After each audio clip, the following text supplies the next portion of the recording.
복음을 믿고 있지 않습니까? 그러면 이 복음이 하나님의 능력이면 우리가 이 하나님의 능력을 갖고 있단 말이에요. 이 능력을 믿고 있단 말이에요. 그럼 우리에게 더 이상 뭐가 필요하단 말이에요. 하나님의 능력을 믿고 있는데 우리에게 더 이상 뭐가 필요할까? 여러분, 이런 말이 되는 거예요. 이거를 지금 로마 교회 성도들에게 다시 한번 일깨워 주시는 메시지요. 오늘 우리에게 주시는 말씀이에요. 복음이 하나님의 능력이고 내가 그 복음을 믿고 있단 말은 하나님의 능력을 믿고 있는 자인데 더 이상 나한테 뭐가 더 필요한가? 복음보다 더 귀하고 중요한 게 뭐냐라는 그런 뜻이 되는 거예요. 여러분, 그런데 제가 이렇게 아무리 말을 해도 사실 교회 안에 실상을 보면 여러분, 교회 다니는 사람들을 한번 잘 보세요. 특별히 지금 얼마 전에 교회 예수 믿고 뜨거운 그런 신앙생활을 하고 있는 사람들 말고 특별히 이제 교회 안에 오래 믿은 사람들 있잖아요. 교회 좀 오래 다녔고 좀 예수 좀 안다 생각하는 이런 오래 믿은 사람들이 있는데 이런 사람들 중에 개 중에는 이상한 대로 빠지는 사람들이 의외로 많습니다. 교회 안에 문제를 일으키는 사람들이 여러분 초신자들이 거의 문제를 일으키는 일은 거의 없습니다. 대부분의 교회에 보면 항상 교회 오래 다니는 사람들이 문제를 일으키는 주범들이에요. 이유가 뭘까요? 여러분, 오늘 이 실상을 보면 교회 좀 다녔다는 사람, 예수 좀 믿었다 생각하는 사람, 좀 안다 생각하는 사람들을 보면 이상한 데로 빠지는 사람들이 많다는 거예요. 어디로 빠집니까? 은사를 찾고 병고침을 찾고 또 기도원 같은 데 가면 예언 기도하는 원장들이 있어요. 기도원 원장들 보면 여자 전도사들 뭐 이런 사람들 있잖아요. 이 예언 기도하는 이런 사람들에게 달려가는 이 신자들이 너무나도 많습니다. 여러분, 오해는 하지 마세요. 뭐 은사나 병고침이나 예언 기도 저 다 인정합니다. 그거 아니라는 뜻이 아닙니다. 그런데 이 오래 믿은 사람들이 거기에 목숨을 거는 사람들이 있다는 거예요. 자, 여러분, 그 이유가 뭘까요? 예수 오래 믿었고 교회 오래 다니는 사람들인데 은사를 찾고 병고침을 찾고 예언기도 찾고 막 그런다. 이 말은 이게 그 속에 뭐가 포함되어 있단 말이에요? 복음 하나로 충분하지 않다. 이 말이 되는 거예요. 여러분, 이해하세요? 복음이 지금 능력이라 했잖아요. 그 하나님의 능력이 복음을 믿는 우리에게 있는데 이게 복음 하나면 충분하다는 말이 되는데 우리가 자꾸 오래 믿은 사람들이 은사를 찾아다니고 병고침을 찾아다니고 기도원 가서 어디 뭐 전도사님이나 여자 목사들한테 막 예언기도 받으려고 그러고 머리 뒤밀잖아요. 이게 왜 그렇다고요? 이 복음 하나님의 능력, 이 복음 하나만으로는 부족하다고 생각되기 때문에 자꾸 내 미래를 알고 싶고 우리 자식이 어찌 되는 거 합격합니까? 안 합니까? 우리 자식이 언제 결혼합니까? 우리 교회가 언제 부흥 좀 하겠습니까? 이 복음 하나면 충분하다는 이 말이 성립이 안 되기 때문에 자꾸 이런 데 발을 디딘다는 거예요. 여러분, 그 결과가 뭔 줄 아세요? 교회 안에서 언제부턴가 이게 십자가 복음이 점점 더 사라지고 있어요. 여러분, CTS나 CGN TV나 우리 기독교 방송 있죠.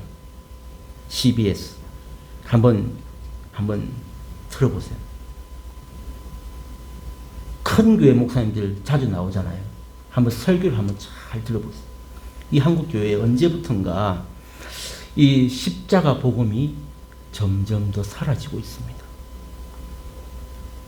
다시 한번 주의 깊게 한번 들어보세요. 그러니까 사람들이 십자가라고 하면 별로 안 좋아해요.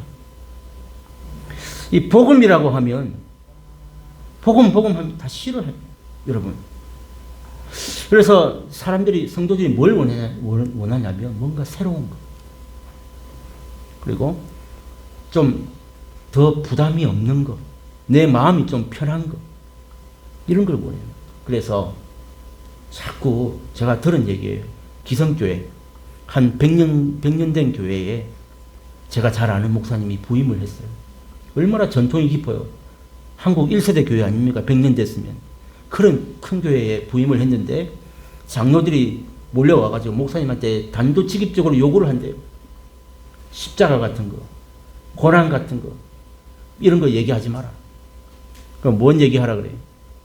비전 설교, 축복 설교, 리더십 설교, 뭐 성품 설교, 뭐 이런 거 해달라. 라고 아예 장로들이 대놓고 목사님한테 그렇게 푸시를 하더랍니다. 이해가 되세요? 이게 지금 교회 안에 벌어지고 있는 현실입니다. 만약에 당신이 그렇게 설교 안 하고 우리가 원하지 않는 설교하면 뭐란 말이에요?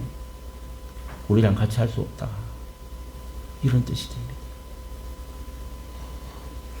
지금 그러니까 여러분 대형교회 여러분 그 목사님들 설교 잘 하시잖아요. 얼마나 사람들이 많고 화려합니까? 교회 한번 들어보세요. 여러분 거기에 설교의 90% 이상이 지금 한국 교회가 리더십 설교합니다. 그리고 비전 설교, 비전 설교. 그리고 축복 설교. 이런 것들이 지금 교회 안에서 복음을 대신하고 있는 현실이 지금 현실이에요. 물론 제가 방금 말씀드렸던 비전이나 뭐 또 축복 설교나 리더십 필요합니다. 그 자체를 인정하지 않는다는 뜻이 아니에요. 그런데 이런 것들이 복음을 다 대신하고 있는 이게 문제라는 뜻이죠. 여러분 그래서 사도 바울은 오늘 똑같은 그 시점에서 썼던 고린도전서 여러분 1장 22절에서 24절 말씀을 보면 자 우리 앞에 한번 같이 한번 읽어볼까요? 사도 바울이 이 로마서를 쓴 시점과 고린도에서 이 고린도전서를 기록했을 그 시점이 똑같은 시점이에요. 자 우리 한번 이 1절 고린도전서 1장 22절에서 24절 말씀 우리 지난번 시간에도 이 말씀 한번 나누었었어요. 우리 한번 같이 읽어보겠습니다. 시작. 유대인은 표적을 구하고 헬라인은 지혜를 찾으나 우리는 십자가에 못 박힌 그리스도를 전하니 유대인에게는 거리끼는 것이요 이방인에게는 미련한 것이로되 오직 부르심을 받은 자들에게는 유대인이나 헬라인이나 그리스도는 하나님의 능력이요 하나님의 지혜니라. 아멘. 자 여러분 보세요. 바울이 뭐라 합니까? 유대인은 지금 뭘 구하고 있어요? 표적을 구합니다. 이게 지금 그 시대의 현실이에요. 이 유대인이 예수 믿는 그리스도인 유대인을 말하는 거예요. 표적을 구한대. 헬라인, 이 헬라인도 예수 믿는 헬라인을 말하는 거예요. 이 헬라인은 지혜를 찾아. 지금 우리 교회, 이 한국 교회 현실과 똑같잖아요. 이적을 구하고, 표적을 구하고, 병고침을 구하고, 예언을 구하고, 똑같아요. 지혜를 찾아. 리더십을 구하고, 비전 설교하고. 그때나 지금이나 너무너무 똑같다는 거예요. 자, 이 오늘 그래서 하나님께서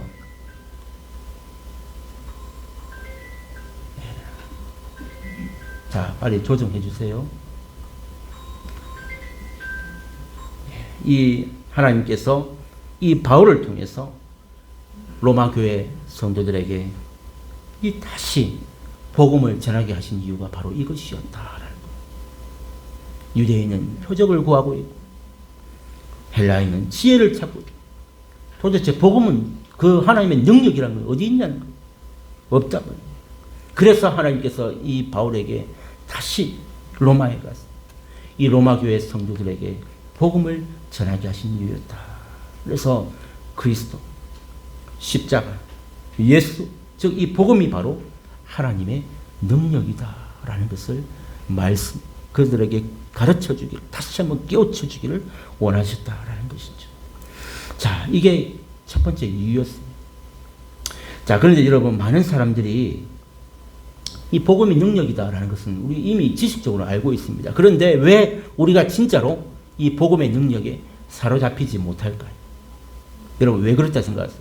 지금 우리가 방금도 16절에 복음이 하나님의 능력이라고 했지만 별로 반응이 없잖아요. 왜 그럴까요? 왜 이 복음이 능력인데 이 복음의 능력 아래 우리가 사로잡히지 못할까? 여러분 그 이유가 무엇일까요? 그 이유는 우리가 이 복음에 대한 이해가 너무나도 단편적이기 때문에 너무 단편적이다. 단순하다 말이죠. 무슨 말이냐면은 많은 사람들이 이 복음을 어떻게 생각하냐면은 예수 처음 믿을 때 필요한 기초가 복음이다. 이렇게 생각해요. 이게 심각한 문제예요. 예수 처음 믿을 때 이제 그렇게 필요한 기초다. 그게 복음이다. 그러니까 이렇게 생각하는 사람들에게 그들에게 구원이 뭐예요? 여러분 구원이 뭡니까? 아마 10중 8구 다 그렇게 말씀하실 거예요. 죽어서 천국 가는 거. 이게 구원이라고 생각하죠. 그러니까 이 복음에 사로잡히지 않는 이 이유가 근본적이 어디 있느냐. 이 복음에 대해서 이 복음은 처음 내가 예수 믿을 때 영접할 때 필요한 기초 지식이다. 그래서 우리가 이 복음을 받아들였다 이 말은 내가 구원받았다 이 말은 죽어서 천국 가는 거예요. 근데 여러분 이 문제가 언제 해결되었습니까? 여러분 죽어서 천국 가는 이 문제가 여러분 언제 해결됐어요? 여러분 교회 처음 오자마자 무슨 말씀 다 들어요? 교회 오자마자 예수 믿고 여러분 구원받았다고 하잖아요. 우리 교회 오자마자 새가족반 하자마자 영접하니까 그때부터 우리에게 주신 말씀이 우리 구원받았대요. 그 말은 다 끝났다는 거예요. 다 끝났어. 구원받았어요. 여러분 이 문제가 뭐냐면 여러분 죽으면 저 천국에서 구원받는다고 믿어요. 아무튼 뭐 틀린 거 없죠? 우리 여러분들 다 그렇게 믿고 계시잖아요. 우리 구원 예수 믿고 복음 믿고 구원받았다고 알고 있잖아요. 구원이 뭐라고요? 죽어서 천국 가는 거.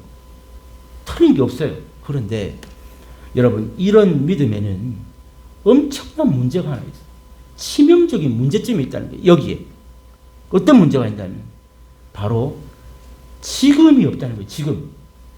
여러분 죽어서 천국 가는 게 구원이면 지금은 뭐예요? 그럼 이제 예수 믿고 구원 받았는데 오늘부터 죽을 때까지 뭐 하냐고요? 이 문제가 발생하는 거예요. 아니 구원 받았대요. 구원이 뭐라고요? 죽어서 천국 가는 거예요. 그러면 내가 이제 죽으면 천국 가요. 그럼 죽을 때까지 뭐 해요? 이 문제가 발생하는 거예요. 지금이 없어요. 지금. 그래서 대부분의 사람들이 뭐 합니까? 죽을 때까지 이 땅에서 예배 드리는 것 말고 주일날 이 교회 찾아오는 거, 이 예배 드리는 것 말고는 별로 할 일이 없습니다. 안 그래요? 여러분 주중에 어떻게 사세요? 주일날 어쨌든 주일 지키기 위해서 이게 오는데 주중에 뭐 하세요? 별로 할 일 없어요. 주일날 이렇게 예배 드리러 와서 잠시 이렇게 하나님을 만나는 것처럼 하다가 여러분 딱 교회 밖에 나가면 주중에는 뭐 합니까? 그분 잊어버리고 살잖아요. 교회와 상관없는 삶을 삽니다. 그 다음 주도 주일 되면 정말 또 이 한 시간 찾아옵니다. 그리고 또 교회 밖에 나가면 정말 한 번도 성경책 한번 들춰보거나 무릎 꿇고 기도를 하거나 뭐 하나님과 뭐 잊어버리고 살잖아요. 그 다음 주도 똑같이 와서 먼지 털고 이 성경책 먼지 털고 와가지고 또 펴서 보고 갔다가 덮어놓고 한 주간 잊어버리고 살다가 반복되고 똑같습니다. 그러니까 그저 이게 무슨 생활이냐면 왔다 갔다 하는 신앙생활밖에 안 되는 거예요. 그 마음에 성령과 어떤 능력과 구원의 감격이 있을 수가 없죠. 왜? 죽어서 천국 가는 게 구원인데 뭐 이 땅에서 우리에게 뭐 감격이 있어요. 뭐 능력이 있어요. 이 성령 체험이 있어요. 성경도 덮어놓고 잊어버리고 사는. 그러니까 우리의 삶을 돌아보면 이 내가 예수 믿고 정말 이 복음이 충만하면 여러분 제가 지난번에도 말씀드렸잖아요.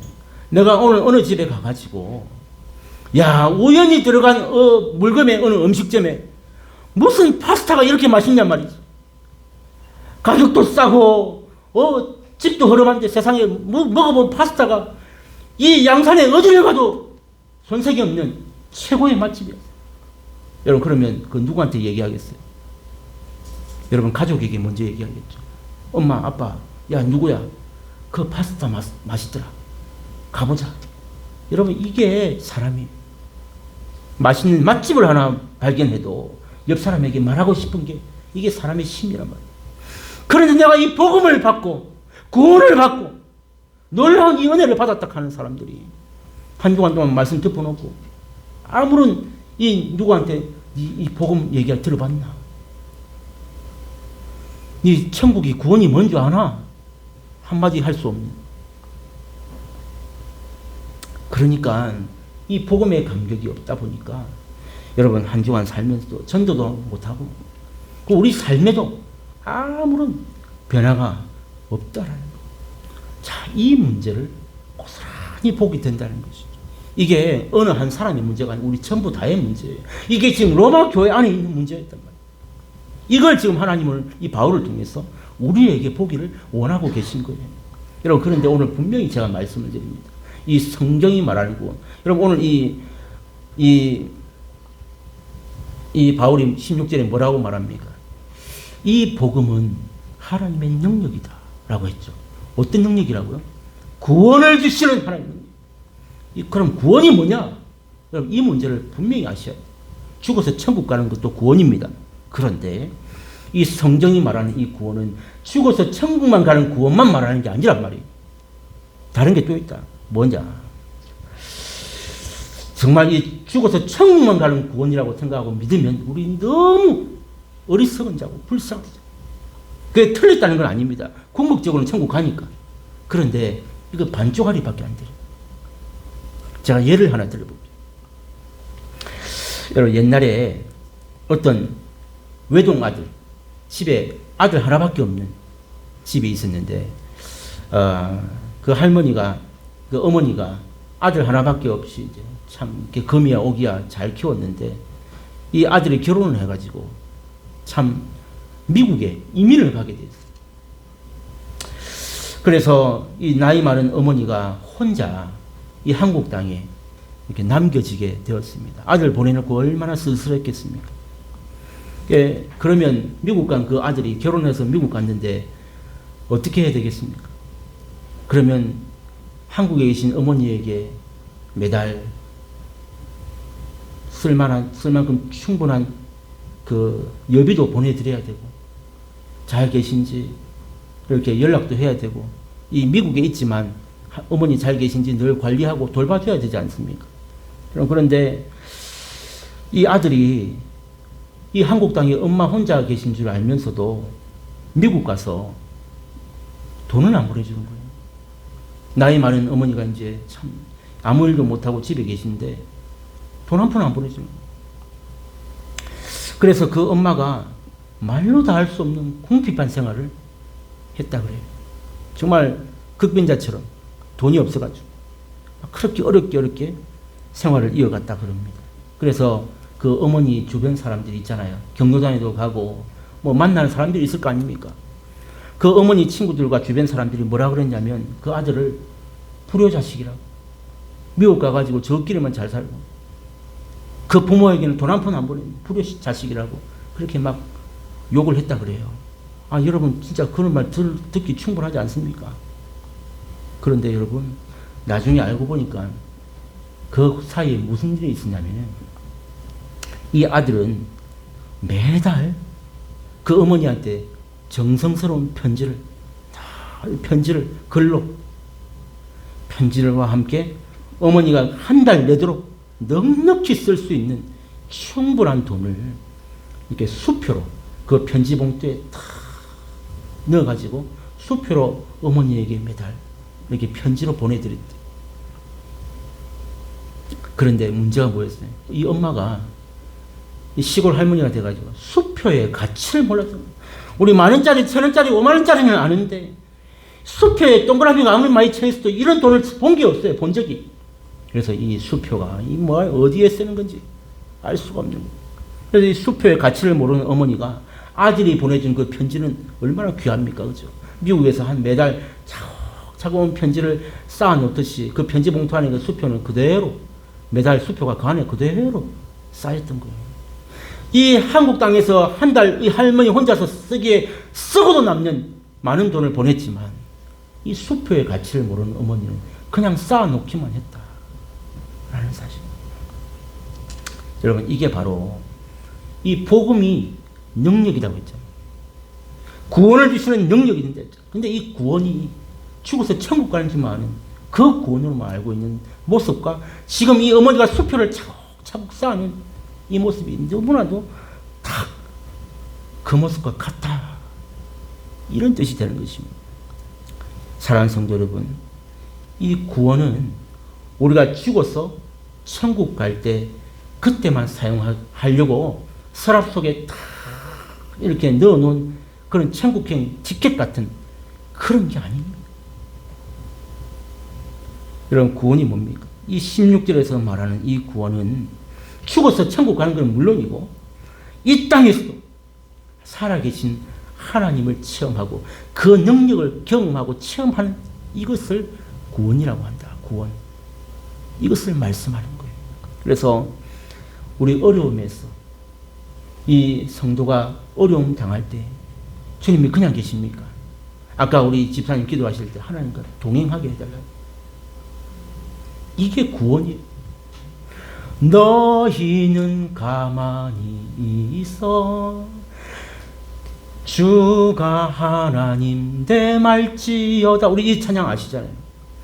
하나님, 우리 가만히 있는데 하나님께서 우리의 적군을 물리쳐 주시고 우리의 어려움에서 건져주시고 수렁에서 건져주시고 모든 문제가 기도할 때 하나님께서 들어주시고, 이게 구원이란 말이에요.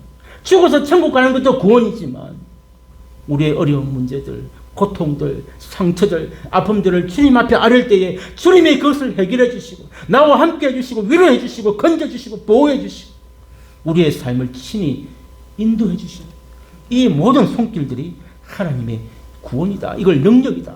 구원이다. 이렇게 말하는 거예요.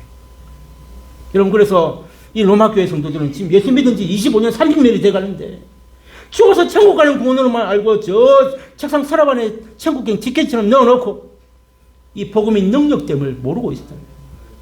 내 삶 속에서 하나님의 구원을 체험하며 살아야 되는데 이것을 체험하지 못하고 그저 나는 구원받았다고만, 죽어서 천국 갔다고만 알고 있는 이 반쪽짜리 이 믿음에 대하여 하나님은 사도 바울을 세우셔서 구원이 그게 아니고 이 삶 가운데서 나와 함께하고 이 능력을 경험하며 사는 것이 진짜 구원이야. 이게 복음의 능력이야. 라는 것을 알게 하기 원하셨다는 사실입니다. 사랑하는 성도 여러분, 이 복음의 능력을 여러분의 삶 속에서 경험하며 체험하는 그런 은혜가 있기를 주님의 이름으로 축복합니다. 이게 복음의 능력이 되는 거예요. 두 번째로, 오늘 이 사도 바울을 세우셔서 이 로마교회 성도들에게 알게 하게 하신 두 번째 메시지는 무엇이냐? 따라합시다. 의인은 믿음으로 삽니다. 이거를 알게 하기 위해 의인은, 우리 믿는 자는 믿음으로 사는 거야 라고 이것을 다시 깨우쳐 주기 위해서 오늘 사도 바울을 세우셔서 이 로마교회 성도들에게 말씀하고 있다. 다시 복음을 전하게 하셨다라는 것을 보여주고 있습니다. 여러분 17절에 보세요. 복음에는 하나님의 의가 나타났어.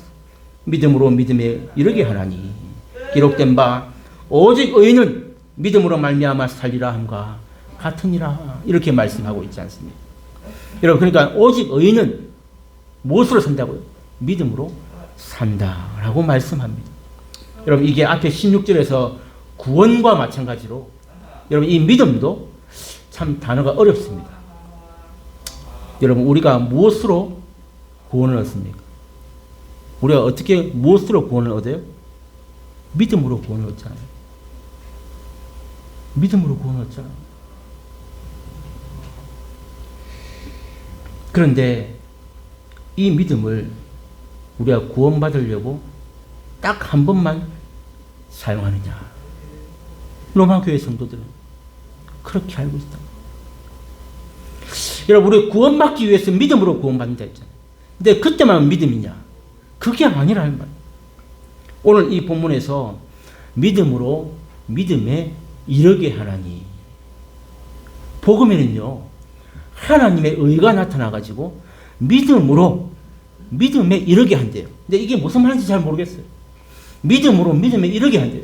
그래서 기록된 바, 이 말은 설명이에요. 설명. 믿음으로 믿음에 이르게 한다는 말이 무슨 말인지 모를까봐 이게 무슨 말이냐면 하박국 2장 4절에 나오잖아요. 오직 의인은 믿음으로 말미암아 살리라 함과 같은 말이다. 이 말을 하고 있는 같은 말이다.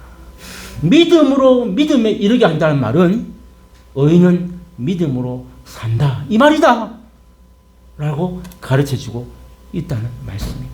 즉 이게 무슨 말이에요? 의인은 믿음으로 믿음에 이르게 한다 이 말은 자 믿음으로 산다 이 말과 같단 말이죠. 즉 믿음이라는 그 자체는 우리 천국 가려고 한번 써먹는 티켓이 아니고 믿음은 바로 삶 그 자체다. 오직 의인은 믿음으로 산다. 즉 내 삶 자체가 믿음이다. 믿음 자체가 삶이다. 그 자체다. 이 말을 하고 있는 이것이 바로 그들이 복음을 다시 들어야 했던 이유입니다. 여러분 믿음은 삶 그 자체다.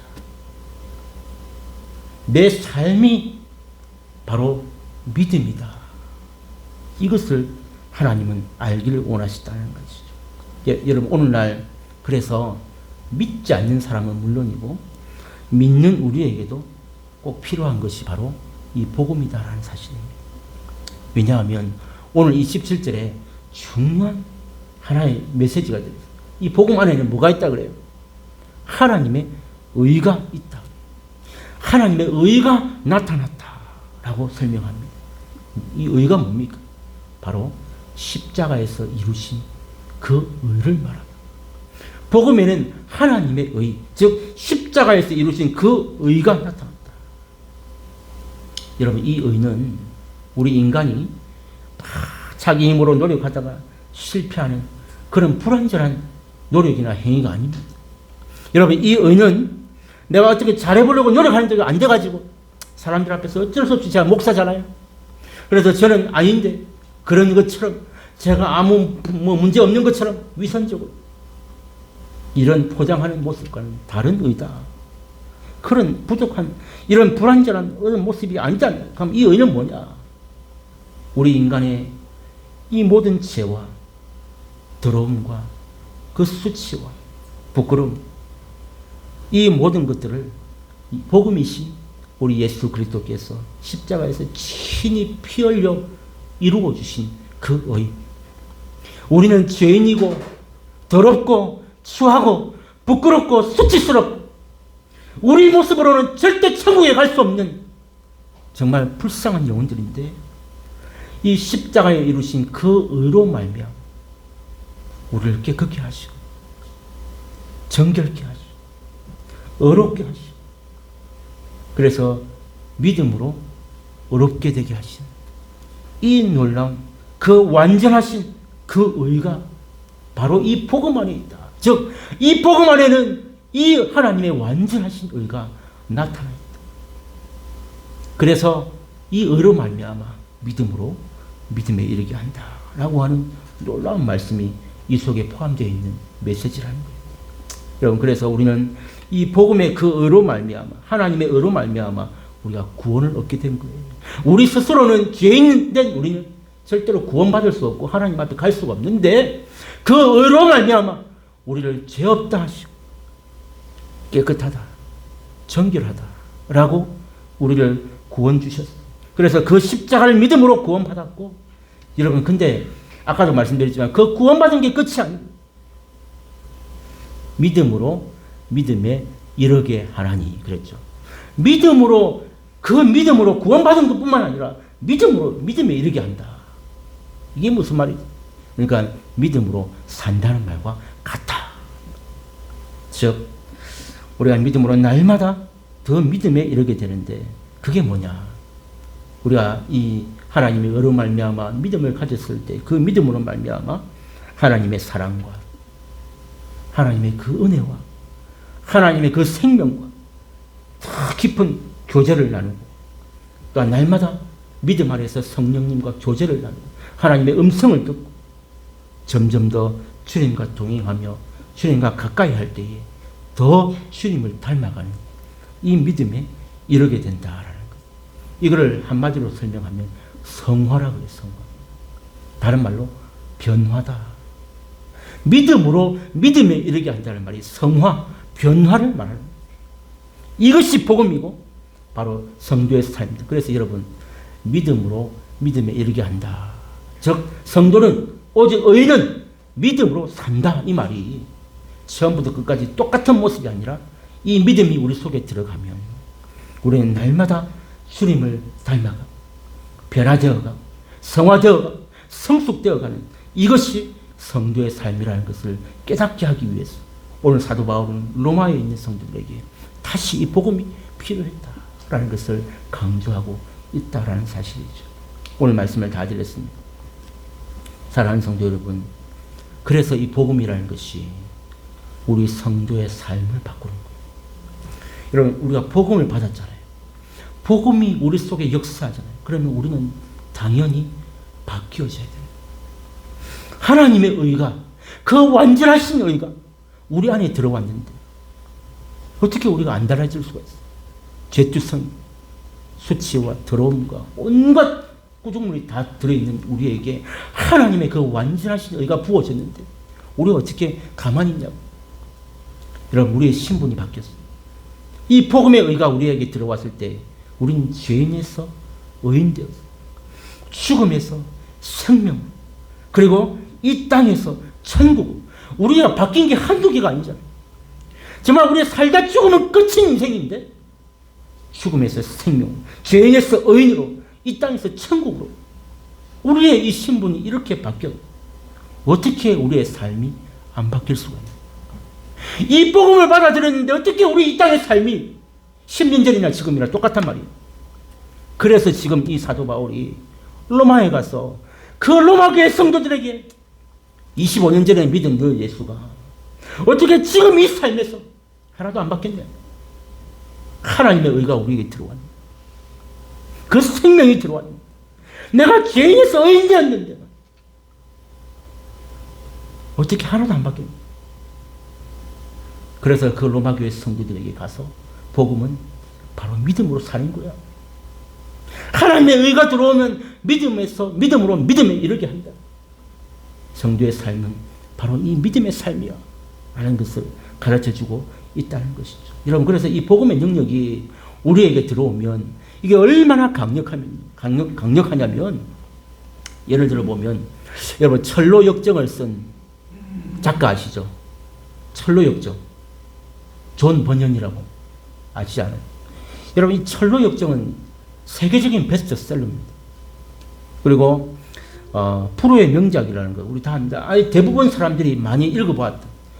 제가 초등학교 6학년 졸업하고 중학교 1학년 올라가는데 제가 우리 교회 우리 교사 선생님한테 제가 6학년 때 그 기억이 나요. 선생님, 제가 이제 6학년 올라가는데 무슨 좋은 신앙 서적 없을까요?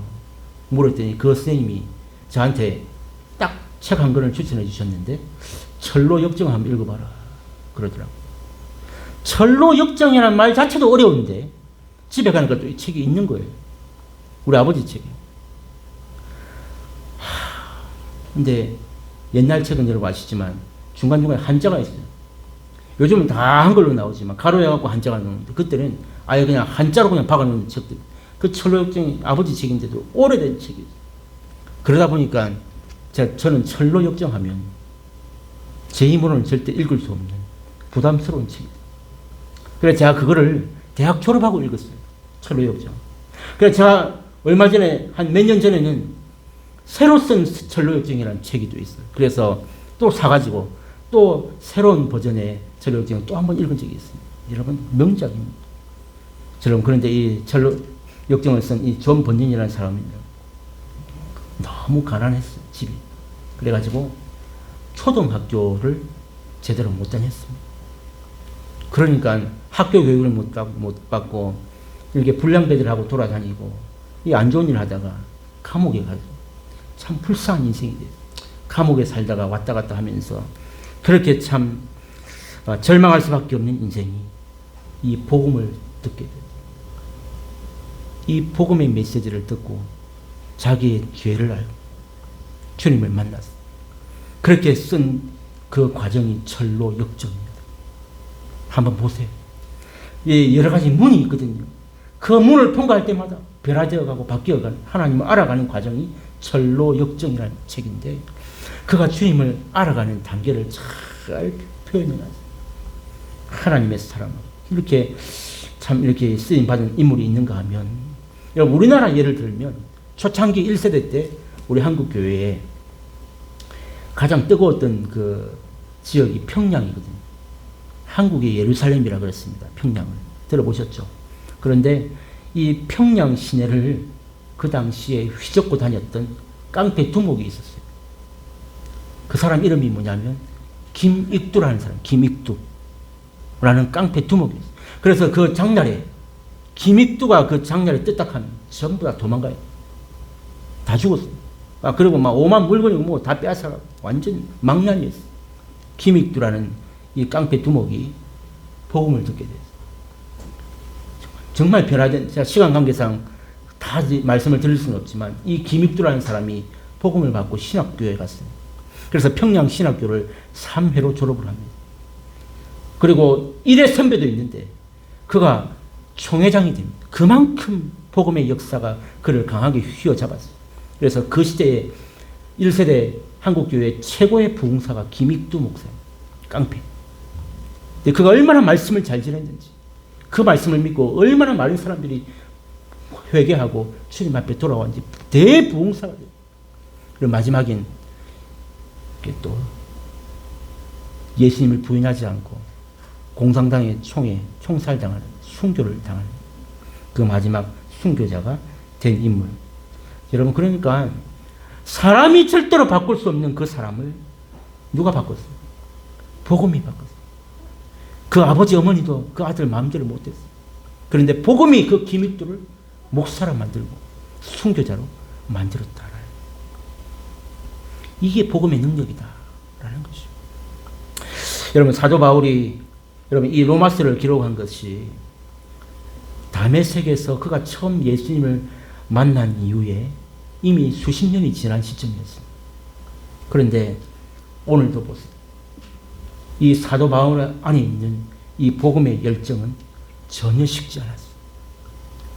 구원을 천국 가는 티켓으로 여기고, 뭐 한번 구원받으면 끝이다. 죽을 때까지 할 일 없다. 이런 모습이었다면 절대 이럴 수가 없죠. 그는 수십 년이 지난, 예수를 만난 지 수십 년이 지났지만 그의 복음의 열정은 전혀 식지 않았다는 것을 이 성경 구절에서 보여주잖아요. 여러분, 이 세상에서 사도 바울처럼 이 복음의 발자취를 많이 남긴 사람이 어디 있습니까? 없습니다. 이 신약 성경에 바울과 같은 인물은 거의 없죠. 여러분, 바울이 얼마나 대단한 사람이었냐면 이 손수건 있잖아요. 손수건. 바울이 손수건 하나만 갖다 대도 그 사람 병자가 나왔어요. 그런 능력을 하나님께서 부어주셨습니다. 그런가 하면 바울이 어디 모자란 사람이었느냐? 아닙니다. 그 당시 최고의 학벌이었던 가말리엘 문화생이었다. 즉 우리나라 말로 하면 서울대 출신이었다. 더 하면 됐지. 더 못한 대학이 아니에요. 당대 최고 로마. 그 당대 지금 서울대가 아니라 하버드급이에요. 하버드급. 그 최고의 문화에서 공부한 사람입니다. 여러분, 그가 만약에 돌아다니면서 자랑할 걸 따지면 손수건 하나 가지고도 사람들이 낳는데 얼마나 많은 자랑할 거리가 있습니까? 병자들 다 나와봐. 이거 받아 만져봐. 다 나왔어. 얼마나 자랑할 게 많아. 여기 나에게 지식에 대하여 철학에 대해서 논할 사람 있는가? 내가 가말리엘 문화생이야 하면 끝나는 거예요. 나보다 더한 사람 있는가? 자랑으로 따지면 얼마나 자랑할 게 많았겠습니까? 그런데 바울은 아까 우리 고린도전서 1장에서 나눴지만 뭐라고 고백했습니까? 유대인들은 표적을 구하나, 헬라인들은 지혜를 구하나, 나는 뭘 구한다고? 나는 십자가에 못 박힌 예수를 전하노라. 이게 바울의 메시지였다. 그의 평생의 고백입니다. 나는 십자가에 못 박힌 이 예수를 전하노라. 이렇게 고백하고 있습니다. 사랑하는 성도 여러분, 오늘 우리에게 필요한 것이 바로 이 복음의 회복인 줄로 믿습니다. 여러분, 오늘 우리에게 필요한 것이 이 바울 안에 있었던 이 복음의 열정이 필요하다는 거예요. 오늘 바울을 들어 쓰셔서 로마 교회에 가기 원하시던 이유가 뭐예요? 이 복음의 회복, 그리고 이 복음의 열정을 다시 회복하기를 원하셔서 오늘 로마 교회에 그렇게 가기를 원했고, 오늘 우리에게 이 말씀을 듣게 하셨다라는 사실. 여러분, 세상에 수많은 사람 중에 우리를 택하셔서 이런 복음의 은혜를 주셨다는 사실이 너무 놀랍고 감사하지 않습니까? 어떠세요? 정말 그 은혜가 감사하고 놀라우면 어떻게 이렇게 입 닫고 있냐고요? 여러분, 감사하지 않습니까?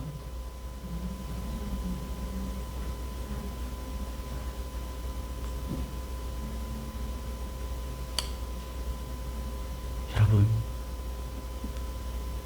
이 복음의 이 열정이 회복돼야 돼요. 이 은혜가 우리에게 얼마나 큰지를 다시 알아요. 변질된 다른 것으로 가득 차 있는 우리의 이 마음이 다시 거듭나요. 이게 복음이에요. 여러분, 정말 이제 죽어서 천국 가보면, 와,